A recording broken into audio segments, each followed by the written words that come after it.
الذين ينفقون أموالهم بالليل والنهار سرا وعلانية فلهم أجرهم عند ربهم ولا خوف عليهم ولا هم يحزنون آمنت بالله صدق اللہ مولانا العظیم۔ معزز و مکرم سامعین، کروڑا بار شکر ہے اس پروردگار عالم کا کہ جس نے آج کی صبح ہمیں پھر سے زندگی عطا فرمائی اور ہمیں یہ سعادت اور توفیق دی کہ ہم اپنے پروردگار کے ہاں آ کر سجدہ ریز ہوئے۔ اللہ تعالیٰ ارشاد فرماتے ہیں الذین ينفقون اموالہم باللیل والنہار، وہ لوگ جو خرچ کرتے ہیں اپنے اموال میں سے رات کو اور دن کو، دن رات وہ خرچ کرتے ہیں اپنے مال میں سے اللہ کی راہ میں، سرًا وعلانیتاً، ظاہراً اور چھپا کر، خفیہ طور پہ بھی دیتے ہیں، ظاہر کر کے بھی دیتے ہیں۔ تو فرمایا ایسے لوگوں کے لیے فَلَهُمْ أَجْرُهُمْ عِنْدَ رَبِّهِمْ، پس ان کے لیے ان کے رب کے پاس بہت بڑا اجر ہے۔ اور وَلَا خَوْفٌ عَلَيْهِمْ وَلَا هُمْ يَحْزَنُونَ، فرمایا کہ نہ انہیں کوئی خوف ہے نہ وہ غم زدہ ہوں گے۔ یہ خاص ایک عمل ہے نیکی، اللہ کی راہ میں خرچ کرنا، غریبوں کا تعاون کرنا، بھوکوں کی بھوک کو مٹانا، پیاسوں کی پیاس کو بجھانا، درد مندوں کے درد کو دور کرنا، پریشان حالوں کی پریشانی کو دور کرنا، لوگوں کا ساتھ دینا، معاونت کرنا، محبت پیار کے ساتھ رہنا، یہ سب سے بڑی نیکی ہے۔ مقصد تخلیق انسان بھی یہی ہے، انسان ہے ہی انس سے، انس کا معنی یہی ہے چاہت، لگن، احساس۔ جس بندے کے اندر یہ چیزیں نہیں ہیں، انس نہیں ہے، وہ انسان نہیں ہے۔ ظاہری اس ڈھانچے کو ضروری نہیں اس کا نام ہی انسان ہو، ٹھیک ہے نا، ہر زیرو چیز کو حیوان کہا گیا ہے، پھر وہ زیرو چیز، وہ حیوان جس کے اندر احساس ہے، جس کے اندر عقل شعور ہے، اسے انسان کہا گیا ہے، پھر اسے اشرف المخلوقات کہا گیا ہے۔ تو انسان اس جسم کو نہیں کہا جاتا، انسان اس وجود کو نہیں کہا جاتا، انسان اس انسانیت، اس انس کو کہا جاتا ہے جو انسان کے اندر ایک محبت ہے، ایک چاہت ہے، ایک احساس ہے، اسے انسان کہا جاتا ہے۔ ایک بندہ ہے اس کے اندر یہ چیز ہے ہی نہیں، تو حقیقت انسانیت کا معنی ہی نہیں پایا جا رہا اس کے اندر، پھر وہ ایک ڈھانچہ ہے، پھر وہ ایک مردہ ہے، اس کے اندر انسانیت کی حقیقت نہیں ہے۔ فرمایا کہ جو اللہ کی راہ میں خرچ کرتا ہے، غریبوں کا تعاون کرتا ہے، ایسے بندے کے لیے اللہ کے نزدیک، اللہ کے پاس اجر ہے بہت بڑا، اور انہیں کوئی خوف نہیں، نہ وہ غم زدہ ہوں گے۔ ولا خوف، اپنی ذات کے لیے کوئی خوف نہیں، پریشان نہیں ہے، اور ولا هم يحزنون، نہ ہی اسے کوئی غم ہوگا۔ قیامت کے دن اس کی اپنی بخشش چھٹکارا ہے ہی ہے۔ فرمایا یحزنون، قیامت کے دن انہیں کسی کا غم بھی نہیں ہوگا۔ غم کہتے کہ دوسرے کے لیے، اپنی ذات میں کوئی مرض ہے، اسے خوف کہا گیا ہے، ٹھیک ہے نا۔ حزن کہتے ہیں کسی دوسرے کی پریشانی اپنے دل میں اداسی ہو، اولاد کا غم، ماں باپ کا غم، بہن بھائیوں کی پریشانی، حالانکہ اپنا جسم تو ٹھیک ہے، کھا پی بھی رہا ہوں، کوئی مسئلہ نہیں ہے، دوسرے کا غم، دوسرے کا دکھ، دوسرے کی پریشانی، دوسرے کا درد جو مجھے محسوس ہو رہا ہے، اسے حزن کہتے ہیں عربی کے اندر۔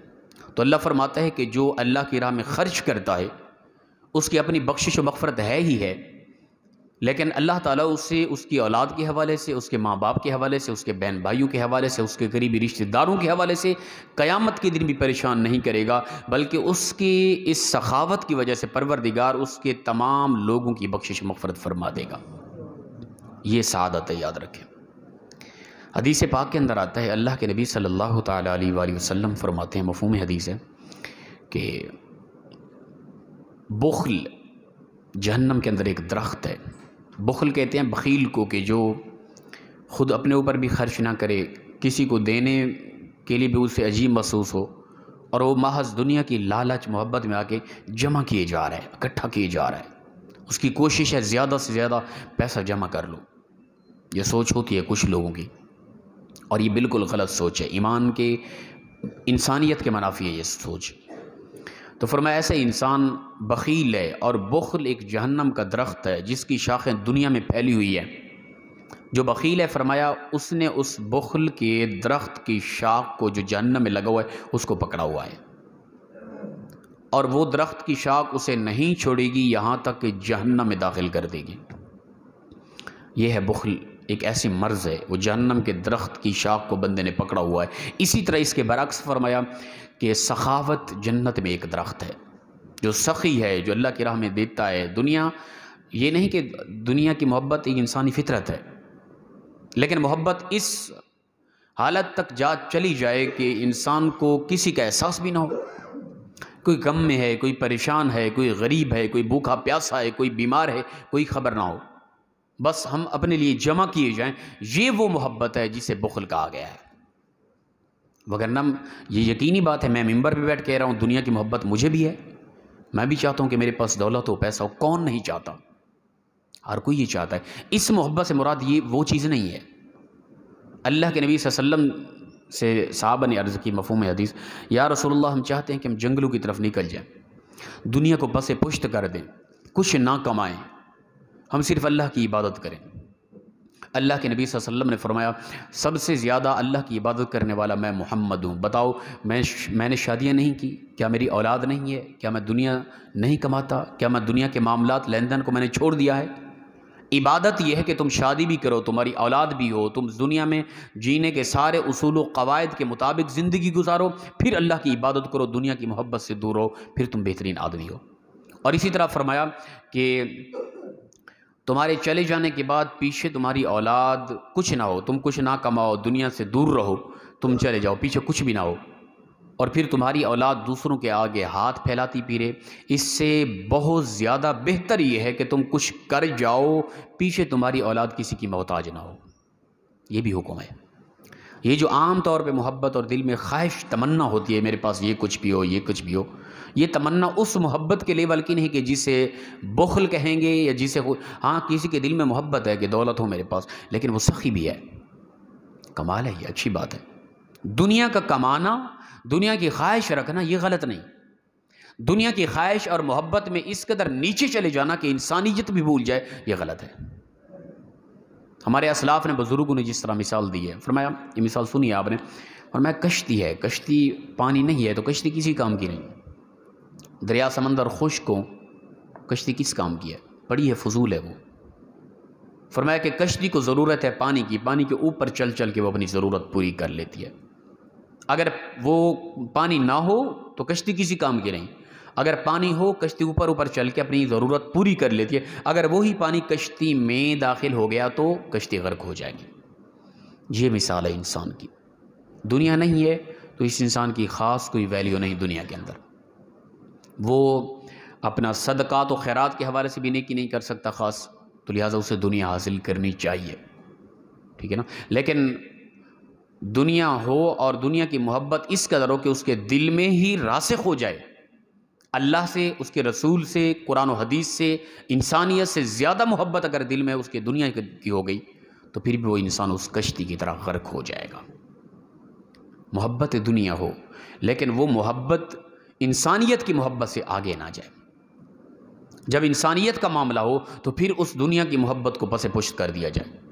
اس کے علاوہ خواہشات ہیں، دنیا میں چاہتا ہے بھی دولت ہو تو کوئی مسئلہ نہیں، اس کے اندر شریعت نہیں روکتی اسے، اور یہ طریقہ رہا ہے، انبیاء بھی کوشش کرتے رہے، ٹھیک ہے نا۔ صحابہ کرام کے کاروبار تھے، صحابہ کرام کے پاس بہت زیادہ دولت بھی تھی اور غربت کی بھی انتہا تھی، ایک وقت ایسا بھی تھا، تو لہٰذا رسول اللہ صلی اللہ علیہ وسلم نے فرمایا اسی طرح کہ جنت کے اندر سخاوت نامی ایک درخت ہے، اس درخت کی شاخیں پوری دنیا میں پھیلی ہوئی ہیں، جو سخی ہے، اللہ کی راہ میں دیتا ہے، لوگوں کا تعاون کرتا ہے، احساس رکھتا ہے، غریبوں کی غربت کی طرف توجہ رکھتا ہے، اپنے قریبی ہمسائیوں کی طرف متوجہ رہتا ہے ہر وقت، تو ایسا انسان سمجھ لیں کہ اس نے جنت کے اس سخاوت نامی درخت کی شاخ کو پکڑ لیا ہے۔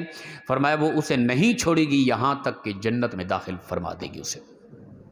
یہ مقام ہے سخاوت کرنے والے کا، تو جتنا حد تک ہو سکے ہم ایسا، تو پھر فرمایا کہ جو اللہ کی راہ میں خرچ کرتے ہیں نا، ان کے لیے اللہ کے پاس بہت بڑا اجر ہے، پھر وہ ذاتی طور پہ ان کی بخشش مغفرت ہو ہی جائے گی۔ ولا خوف علیہم، ان پر کوئی خوف نہیں ہے، نہ موت کا ہے، نہ قبر کا ہے، نہ حشر کا ہے، نہ پل صراط کا ہے، نہ جہنم کا ہے۔ اس کا دل مطمئن ہوتا ہے کہ میں اللہ کی راہ میں کچھ کر رہا ہوں، میں اللہ کی مخلوق سے، اللہ کے بندوں سے پیار کرتا ہوں، اللہ کی مخلوق کی پریشانیوں کو دور کرتا ہوں۔ تو جو اللہ کے بندوں کی، اللہ کی مخلوق کی پریشانیوں کو دور کرتا ہے، خدا تعالیٰ کبھی اسے پریشان نہیں کرتا، اس کی سارے مشکلات، پریشانیاں حل ہو جاتی ہیں۔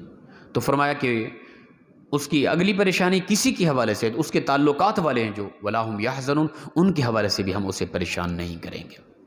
اس کی اولاد، اس کے ماں باپ، اس کے بہن بھائی، اس کے قریبی رشتہ دار، اس کی موجودگی میں وہ جہنم میں جا رہے ہوں یا ان کو تکلیف دی جا رہی ہو، ایسا نہیں ہوگا۔ جب ان کو تکلیف ہوگی تو اس کو بھی تکلیف ہوگی۔ اللہ کا وعدہ ہے یہ وَلَا هُمْ يَحْزَنُونَ، فرمایا اسے کوئی غم نہیں دیں گے ہم قیامت کے دن، اس لیے کہ اللہ کی مخلوق سے یہ پیار کرتا تھا۔ اب اللہ کو اس سے پیار ہے، جب رب تعالیٰ کو اس سے پیار ہے تو اس کا کوئی غم، کوئی پریشانی اللہ تعالیٰ برداشت نہیں کرتا۔ تو اس کی اس پیار محبت کی وجہ سے رب تعالیٰ اس کے سارے تعلقات والوں کی بخشش و مغفرت فرما دے گا۔ تو لہٰذا ہم اپنے دلوں کے اندر دنیا کی چاہت ہو، دنیا حاصل کرنے کا ایک انداز، ایک سوچ ہونا الگ ہے، لیکن دنیا کی محبت ہر کسی سے آگے نکل جائے یہ غلط ہے، اس سے ہم گریز کرنا ہے ہم نے۔ ہاں کوئی اس نیت سے کرتا ہے میں کوشش کروں گا زیادہ سے زیادہ دولت آئے گی، اللہ کی راہ میں خرچ کروں گا، غریبوں کا تعاون کروں گا، پریشان حالوں کی پریشانیاں دور کروں گا، تو یہ کمال سوچ ہے۔